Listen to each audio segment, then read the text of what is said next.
But I would like to remind you that there is an election on November the 2nd, and we're gonna do our best at Santa Rosa Week TV.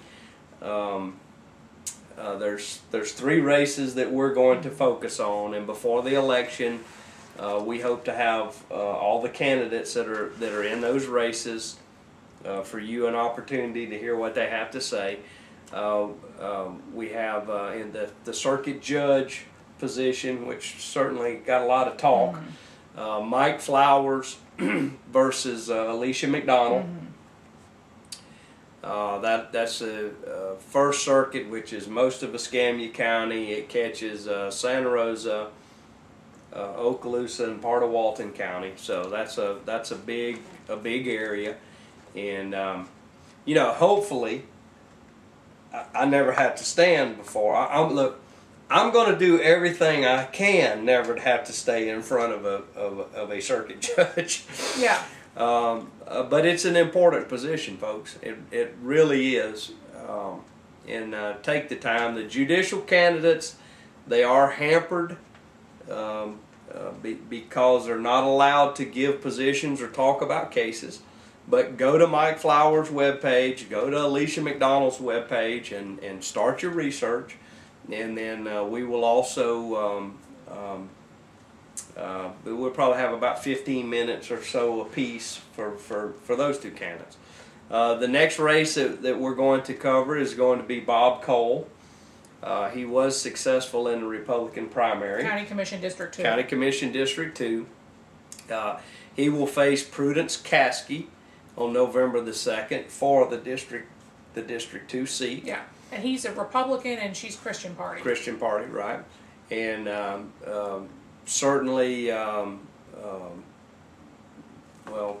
I guess you have anecdotal evidence of Cole because he's a sitting commissioner.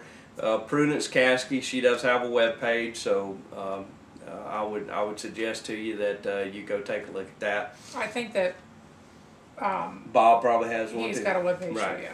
And the final race that we have chosen to do in this is U.S. House District 1. Yes.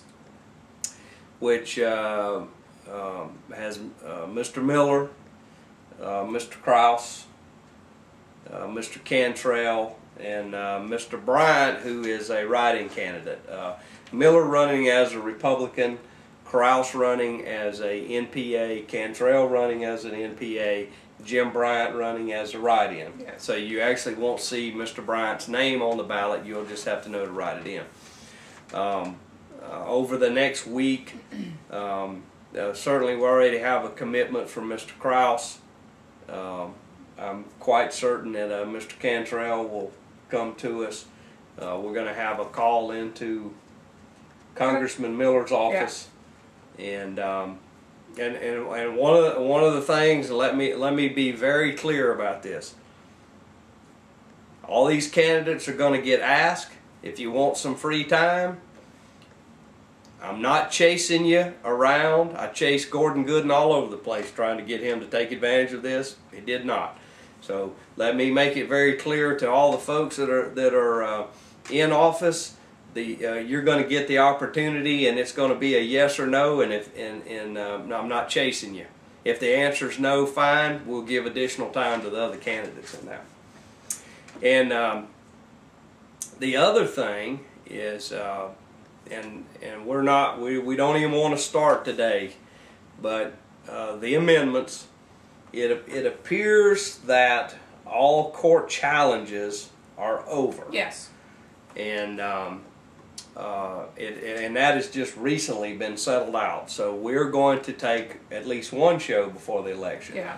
And we will go over each amendment. Deborah, of course, is the president of the, what is that group you're head of? The League of Women Voters. Yeah, the League of Women. Pensacola Bay area. The League of Women Voters, and they certainly have studied it, and y'all are actually doing talks yes. all over the place. Yeah, now. We're meeting with community groups. Right, and of course, then you'll have me with my opinion. I don't know yet if I agree with the League of Women Voters because I haven't read their positions yet, but We haven't taken positions on most of them. Just educational Yes. stuff. Oh yeah. Well, that's good. But we'll have a complete show with that. So, you know, look, I've got a little feedback. I think everybody appreciated doing the candidates in the primary, and I hope these candidates will take advantage of it. I would like to point out to the folks again that we were the only one, WSRE kinda in a way, but they asked specific questions. We actually just said, you know, we just wound them up and turned them loose. We asked a couple base questions, and I think I know myself. I get a sense of a person just listening to what they say and how they say it. Yeah. And we're certainly going to extend that to the candidates that are in these races, and I hope all of them take us up on the invitation. I'll say again, Gordon Good lost, and he wasn't on our TV show. So what'd you call that? The Santa Rosa Week? The Santa Rosa Week bump. He missed out on it though. That's what he missed out on. And I want to talk for last night you had some more primaries last night, and of course everybody's got an opinion about it, but there were a few more long-term establishment candidates that bit the dust last night. Yeah. And folks, I said it February, March this year, and I'm going to repeat it again. I said that, and forget about Republican and Democrat, that's not the argument here. I said that there was going to be a 25% turnover in Washington, D.C. It's not about Republican and Democrat, it's about new faces in Congress, all right, and in the Senate. And so far, it's looking like a whole lot of new faces. Of course, November 2nd is going to be the big finale. Well, that'll be interesting to see because the trend thus far in the primary is a trend towards the extreme conservative side of the spectrum.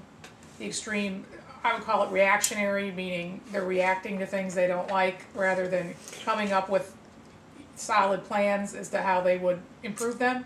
And that, I think that's a legitimate observation. Folks, listen to the key words over here. Conservative folks are considered rebellious now. No, reactionary. They're reactionary. As opposed to proactive. It's reactive. I don't like that, and I'm angry about it, as opposed to here's how we should change that. Don't believe it for a minute, folks. The vast majority of the population in the United States of America is conservative. We are polite people who will put up with the junk up to a certain point. The only problem is we are tired of the junk. Well, here's the thing, is I think a lot of people, their conservative is maybe different from some other people's conservative. There may be, absolutely. I think there's people out there who will say, oh, I'm a far-right conservative, I'm in the Tea Party, who really, I think, don't understand that some of these people want to get rid of Social Security, and they want to take people who have paid into this all their lives, and they just want to completely stop. Well, but, I mean, the government borrowed money from them out of their paycheck. See, here's my own partner here on our TV show. Nobody's ever once suggested doing away with Social Security. Oh, sure they have.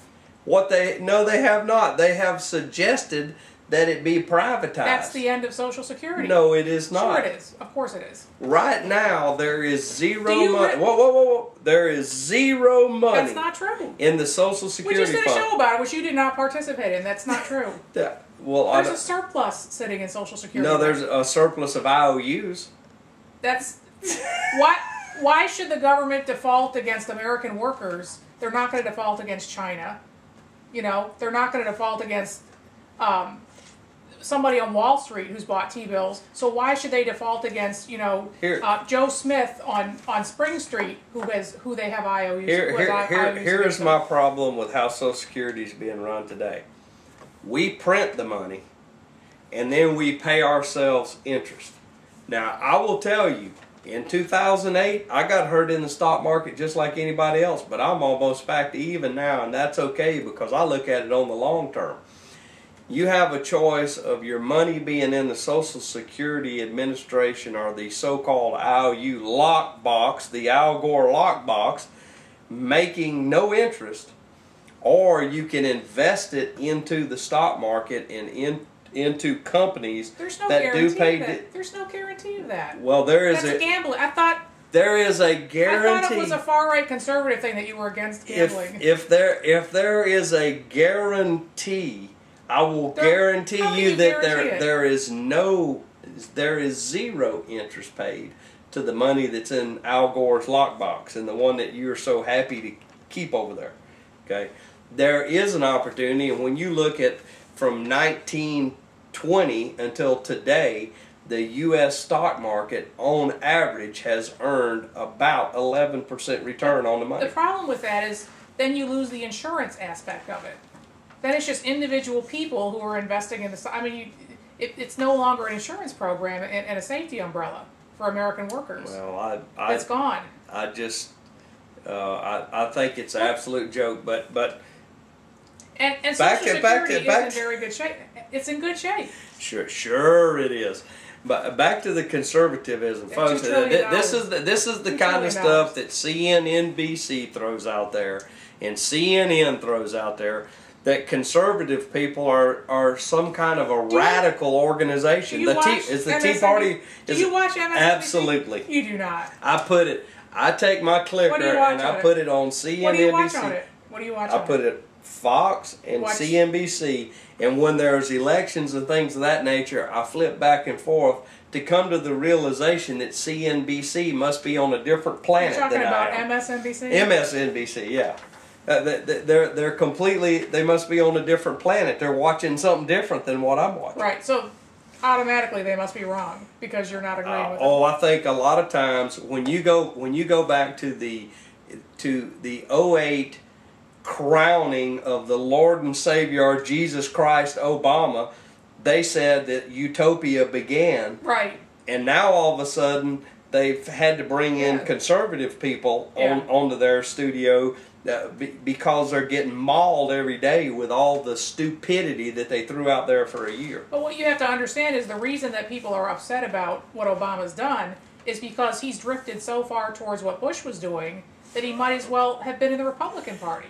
No. It's not because he's advancing liberal policy that people are upset. He's not advancing liberal policy. What he has done, and that's what the public wants. There's where you're wrong. All right, we're never going to straighten this person out here beside me. Apparently not. Folks, hope you enjoy coming and watching our show and seeing us fight about it.